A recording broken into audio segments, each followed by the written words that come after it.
Mali décoloniser l'école.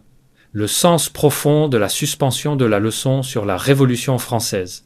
Le Mali vient de franchir un nouveau cap dans sa politique éducative. Le ministère de l'Éducation nationale, par une note en date du 9 octobre 2025, a suspendu l'enseignement de la leçon sur la Révolution française de 1704-29 dans les classes de 9e année. Au-delà de la simple mesure administrative, c'est une orientation philosophique et culturelle qui se dessine. Décoloniser l'éducation, redonner à l'école malienne une âme, une cohérence et une identité propre. Après des décennies d'héritage colonial dans les manuels et les programmes, cette décision, accueillie diversement, marque un tournant symbolique dans la refondation du système éducatif malien. Elle soulève une question fondamentale. Comment construire une école souveraine sans s'isoler du monde et comment transmettre l'histoire de l'humanité sans effacer celle du Mali et de l'Afrique? La refondation éducative, un chantier de souveraineté intellectuelle, l'école malienne, depuis l'indépendance, porte encore l'empreinte du modèle français. Les manuels, la structure des programmes, la chronologie des événements étudiés, tout cela découle d'une vision du monde façonnée ailleurs.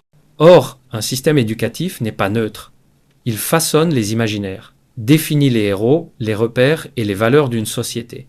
Décoloniser l'école, c'est reconnaître que la dépendance intellectuelle entretient la dépendance politique et économique. Le Mali, engagé depuis plusieurs années dans une dynamique de reconquête de souveraineté, ne peut ignorer le rôle stratégique de l'éducation dans cette bataille des consciences. Refonder l'école, c'est refonder la nation. C'est passer d'un enseignement centré sur les révolutions européennes à un enseignement enraciné dans les luttes, les valeurs et les expériences africaines. Décoloniser ne veut pas dire effacer.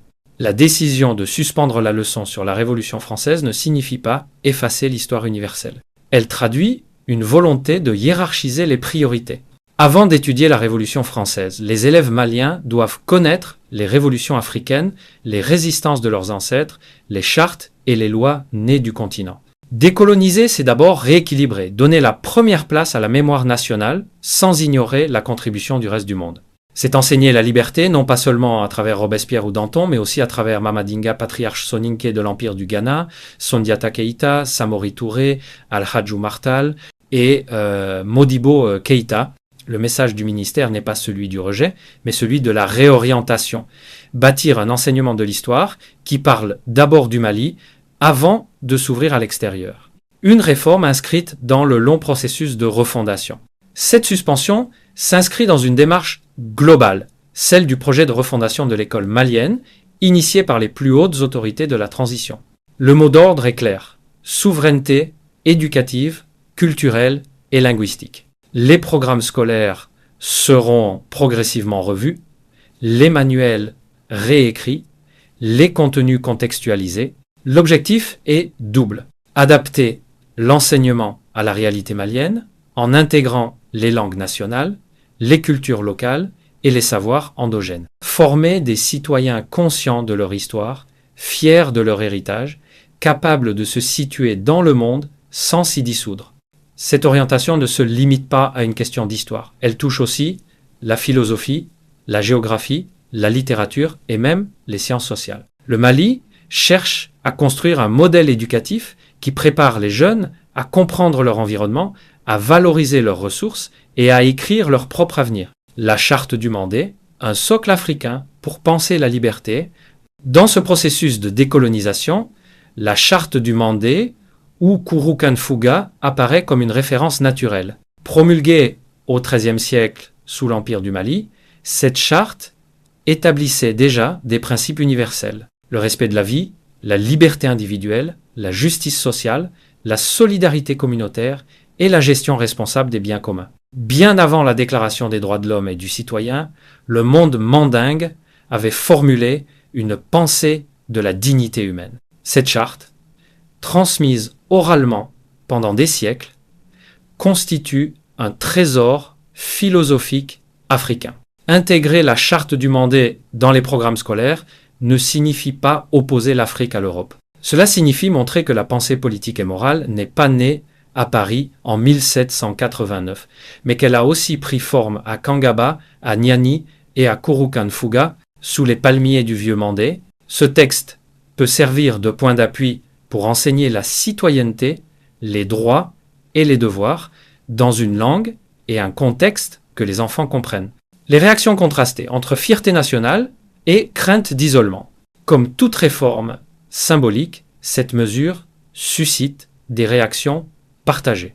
Certains enseignants, parents et intellectuels saluent une initiative courageuse, celle d'un Mali qui ose repenser son éducation selon ses valeurs et non selon des modèles imposés. Pour eux, la suspension de la leçon sur la Révolution française incarne la renaissance d'une conscience nationale. D'autres, au contraire, redoutent une fermeture sur soi, un appauvrissement des contenus et une perte de repères universels. Ils rappellent que la Révolution française a marqué le monde, inspirant les mouvements anticoloniaux eux-mêmes, et qu'il serait dommage de priver les élèves de cette référence. Entre ces deux visions, il y a un point d'équilibre. Enseigner la Révolution française, mais à travers un regard africain. Montrer comment ces idées ont circulé, comment elles ont été reprises, contestées, adaptées dans les luttes d'émancipation africaine, les enjeux réels, identité, pédagogie et souveraineté.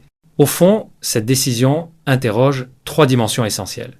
L'identité nationale, que veut dire être malien dans un monde globalisé? Quel récit transmettre à la jeunesse pour qu'elle comprenne son passé et bâtisse son avenir? La pédagogie, comment enseigner l'histoire africaine avec la même rigueur scientifique que celle qu'on applique aux récits européens? Comment former les enseignants, produire les manuels, valoriser les archives africaines? La souveraineté, une école qui reproduit les modèles étrangers perpétue la dépendance intellectuelle. Une école qui produit son propre savoir devient un instrument d'émancipation. La refondation éducative est donc une bataille culturelle au sens noble, celle de l'autonomie de la pensée. Les conditions d'une réforme réussie, pour que cette décolonisation réussisse, elle doit s'appuyer sur 4 piliers concrets. Une méthode rigoureuse, ne pas improviser les nouveaux contenus, mais s'appuyer sur les historiens, les pédagogues, les chercheurs, une formation solide des enseignants, car aucun programme ne peut être appliqué sans professeurs compétents et outillés. Des ressources locales fiables, il faut éditer de nouveaux manuels, valoriser les langues nationales et les récits régionaux. Une ouverture équilibrée sur le monde, la souveraineté ne doit pas signifier l'isolement. L'école malienne doit former des citoyens enracinés dans leur culture, mais ouverts à la diversité des civilisations. C'est dans cet équilibre que se joue la réussite de la refondation. Vers une pédagogie panafricaine. Ce qui se joue au Mali dépasse les frontières nationales.